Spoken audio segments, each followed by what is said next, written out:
Hey, welcome to Andrew's Things. I wanted to make something that reflected what I'm like as an animator, hence this piece titled Pedantic.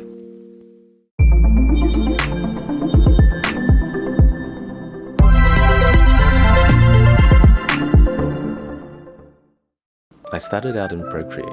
I didn't really know what I was going for, but I ended up with the word pedantic, and I liked it best with tall overlapping letters.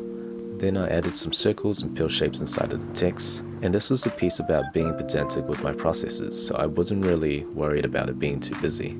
I added some shadows back in just to give it a little bit of definition. At first I blocked out the letter shapes in Blender and tried adding the internal elements. Well, I got the animation to kind of work, I just couldn't really fine tune it to how I wanted to. It's a shame because I really like being able to see the refraction on the materials and how the lighting affects the shapes. While I'm on the subject, there's some really good alternative methods that Zuggamasta used to make rounded strokes in Blender, and I'll link those in the description. But in general, the way rounded strokes work in Blender is not very user-friendly currently. Inside After Effects, the project has two main plates, the text and the background. These purple layers are duplicates of the text layer for the shadows. Diving in, the text comp is broken up into individual letters with heaps of mattes and shadows shied away.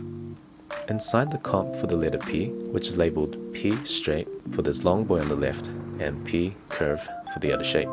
These comps also have some puppet pins on them to give them a little bit of sway. There are also duplicates of the other letter comps. I've labeled them transmission layers, which is what Blender calls their transparent layers. If I toggle it on and off, you can see that I've blurred them to give it a frosted glass look. Now inside the P curve comp, you can see that I have a base layer that I'm drawing the alpha from with a set matte effect. And I have these dot and line layers that are just stroke paths. I've animated the offset with a loop out plus loop in minus value expression, which loops the animation both before and after the keyframes. I learned this expression from Sam, who's a bloody awesome animator. I'll link his Instagram in the description as well. Other than the dot and line layers, we also have three layers on top, the diffuse, specular, and rim. They're all just shapes I've drawn, and they have an add as the blending mode. They're all pretty self-explanatory, but note that I've made the rim lighting layer blue to offset the warm lighting from the other two layers. That's pretty much how all the text layers work. Halfway through setting up the text layers, I also set up a color linker. All of my colors are linked to this one color palette.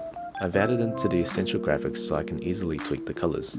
The background is set up with lots of these balls that have the drop shadow effect to fake the depths. It's a sphere with a noise texture that I spun around and rendered out of Blender. I added it into After Effects and did some basic color changes to it.